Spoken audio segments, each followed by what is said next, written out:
दोस्तों एक वक्त सोनी दुनिया की सबसे बड़ी इलेक्ट्रॉनिक कंपनीज में से एक हुआ करती थी। Home entertainment, high quality cameras और हॉलीवुड की हिट मूवीज, इन चीजों की बात होते ही सबसे पहले दिमाग में सोनी का ही नाम आता था। लेकिन फिर धीरे धीरे ये कंपनी पिछड़ता चला गया। फॉर एग्जाम्पल 2006 तक सोनी दुनिया का नंबर 1 टीवी मैन्युफैक्चरर हुआ करता था, पर उसके बाद सैमसंग ने उनकी जगह ले ली और पिछले 17 सालों से सैमसंग ही इस पोजीशन पर बना हुआ है। आज हाल ये है कि सोनी टीवी बिजनेस में नंबर 5 पर आ चुका है और इसका टोटल शेयर सिर्फ 6% का बचा हुआ है। ऐसा नहीं है कि सोनी सिर्फ अपने ट्रेडिशनल बिजनेसेस में ही मात खा रहा है, बल्कि ये नए बिजनेसेस जैसे कि पीसी और स्मार्टफोन्स में भी फेल हो चुके हैं। नतीजन आज उन्होंने अपना पीसी बिजनेस को बेच दिया है और स्मार्टफोन्स के बिजनेस में उनका ग्लोबल मार्केट शेयर 1% भी नहीं बचा है। आज सोनी का एकमात्र प्रॉफिटेबल बिजनेस उनका प्ले स्टेशन ही बचा हुआ है। लेकिन दोस्तों इतना सब कुछ होने के बावजूद भी पिछले कुछ सालों में सोनी का स्टॉक प्राइस ऊपर जा रहा है। अब आप लोग सोच रहे होंगे कि डाउनफॉल के बाद भी आखिर ये पॉसिबल कैसे है, तो आज इसी चीज को हम डिटेल में जानने की कोशिश करेंगे।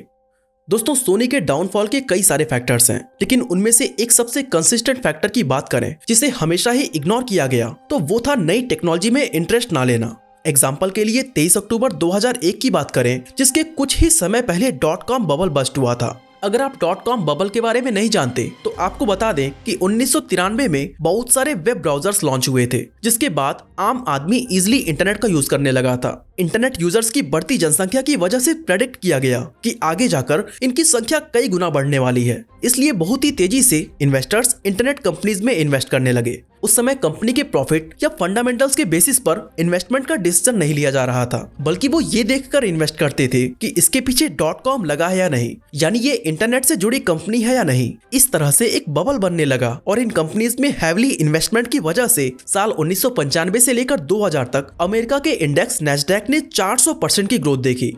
इसके बाद 23 मार्च 2000 को ये खबर आई कि जापान एक बार फिर से रिसेशन में एंटर कर गया है। इसका बहुत ही बुरा इम्पैक्ट टेक्नोलॉजी स्टॉक्स पर देखने को मिला। इंटरनेट बेस्ड कंपनीज को फंडिंग मिलना बंद हो गई और कई का तो दिवालिया निकल गया। उस साल यूएस के स्टॉक मार्केट की कंडीशन ये हो गई थी कि इसने जितना भी कमाया था उसका 78% डाउन चला गया और इस तरह से ये .com बबल भी बस्ट हो गया।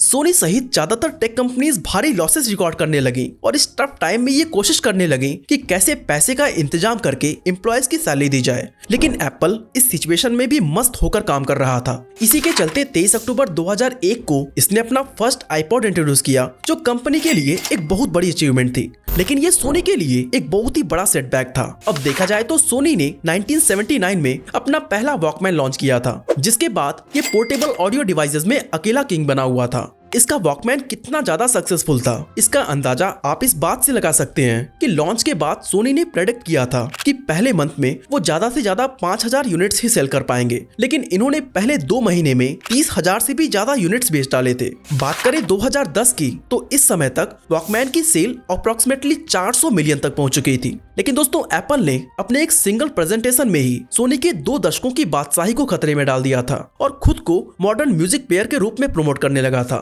नो डाउट अपने दौर के हिसाब से सोनी का वॉकमैन एक मास्टरपीस था, लेकिन आईपॉड जिस लेटेस्ट टेक्नोलॉजी को यूज कर रहा था उसने वॉकमैन को पूरी तरह से आउटशाइन कर दिया था। अब फास्ट फॉरवर्ड करके 11 मार्च 2005 के दिन आते हैं, जब वॉकमैन की तरह फिर से सोनी के पोर्टफोलियो का सबसे स्ट्रॉन्ग प्लेयर खतरे में पड़ गया और वो था इसका टीवी बिजनेस। असल में इस दिन सैमसंग ने दुनिया का सबसे बड़ा एलसीडी टीवी बनाने के बारे में अनाउंस किया था, जिसका साइज 82 इंच का था। वैसे तो ये टीवी आम इंसानों के लिए बिल्कुल भी एक्सेसिबल नहीं था, लेकिन इससे कोई फर्क नहीं पड़ता, क्योंकि इसे बनाने के पीछे कंपनी का मकसद बहुत सारी यूनिट्स को बेचना और टेक्नोलॉजी को प्रमोट करना बिल्कुल भी नहीं था, बल्कि इसका असली मकसद लोगों को ये महसूस कराना था कि सैमसंग कैसे नए नए इनोवेशन करके मार्केट को कुछ नया दे रहा है। सैमसंग ने इसके अलावा और भी कई सारे दांव खेले, क्योंकि इसके बाद आए 3D TV, curve TV, OLED, QLED and वगैरह वगैरह। और सच बताऊं तो ज्यादातर कस्टमर्स को पता ही नहीं था कि ये टर्म्स होते क्या हैं। लेकिन इससे कुछ खास फर्क नहीं पड़ने वाला था, क्योंकि सैमसंग ने इतनी अच्छी स्ट्रेटजी बनाई थी कि लोगों को लुभाने के लिए इसके फैंसी टर्म्स ही काफी थे।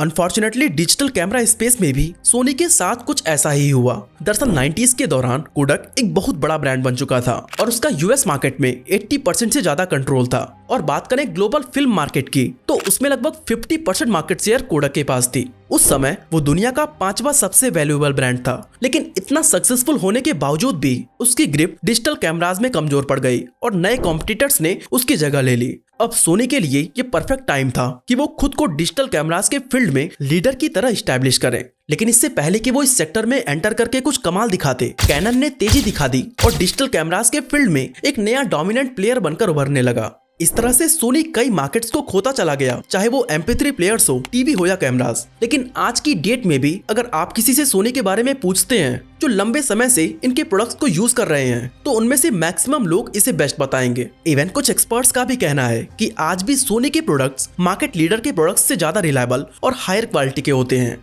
लेकिन फिर भी उसकी उतनी वैल्यू नहीं है, क्योंकि हकीकत ये है कि सोनी के कॉम्पिटिटर्स ने उसके ब्रांड और मार्केट पोजीशनिंग को तबाह कर दिया है। और ये सिर्फ एक या दो सेगमेंट की ही बात नहीं है, बल्कि लगभग हर सेगमेंट में यही देखने को मिल रहा। और ये तो कहानी का सिर्फ आधा हिस्सा है, क्योंकि सोनी के डिक्लाइन की वजह सिर्फ स्ट्रॉन्ग कंपटीशन ही नहीं थी, बल्कि इसके डाउनफॉल का दूसरा रीजन कंपनी की खुद की गलतियां भी थी। असल में साल 2000 तक सोनी एक बहुत बड़ी कंपनी बन चुकी थी, क्योंकि 80s और 90s के दौरान इसने इनक्रेडिबल ग्रोथ देखी।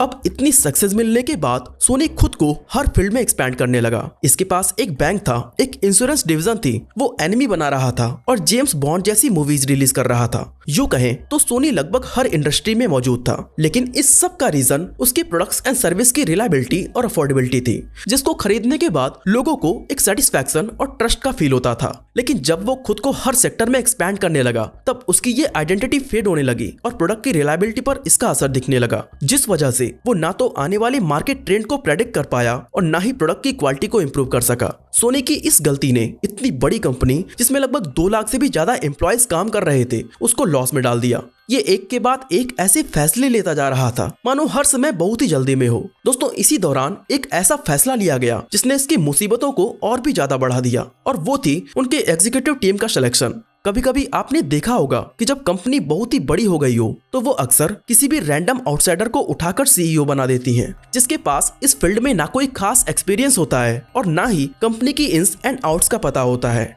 इंटेल ने भी कुछ ऐसा ही किया था, जनरल इलेक्ट्रिक ने भी सेम गलती की, नोकिया भी इसमें पीछे नहीं रहा और सोनी ने भी यही किया। ऐसा लगता था मानो उस समय आउटसाइडर्स को CEO बनाने का कोई ट्रेंड चल रहा हो। दरअसल लेट 90s में सोनी ने एक मीडिया एग्जीक्यूटिव को हायर किया जिनका नाम हॉवर्ड स्टिंजर था, और उन्हें कंपनी के US ऑपरेशंस का प्रेसिडेंट बना दिया। सच बताऊं तो मुझे हॉवर्ड से कोई पर्सनल प्रॉब्लम नहीं है, लेकिन सीरियसली इस इंसान का कोई इंजीनियरिंग बैकग्राउंड नहीं था, इलेक्ट्रॉनिक्स कंपनी रन करने का कोई एक्सपीरियंस नहीं था, और उनको सोनी के सक्सेस फैक्टर्स का थोड़ा भी नॉलेज नहीं था। फिर भी सोनी ने हॉवर्ड को 2005 में CEO और चेयरमैन बना दिया। दोस्तों, एक और बात जो थोड़ी वियर्ड लगी कि हॉवर्ड जापानीज नहीं बोल सकते थे, जो कि एक जापानीज कंपनी के लिए बहुत ही ज्यादा जरूरी होता है, क्योंकि कंपनी में ज्यादातर एम्प्लॉयज जापान के ही होते हैं और कम्युनिकेशन के लिए यूजुअली वो अपनी मातृभाषा का ही इस्तेमाल करते हैं। ऐसे में एवरेज एम्प्लॉय के साथ कम्युनिकेट करना तो छोड़ ही दो, हॉवर्ड अपने एग्जीक्यूटिव टीम के साथ कैसे कम्युनिकेट करते होंगे, ये बड़ा सवाल है। अब हो सकता है कि वो इंग्लिश में कम्युनिकेट कर रहे हों, लेकिन CEO के सिलेक्शन का ये एक आइडियल सेटअप नहीं था।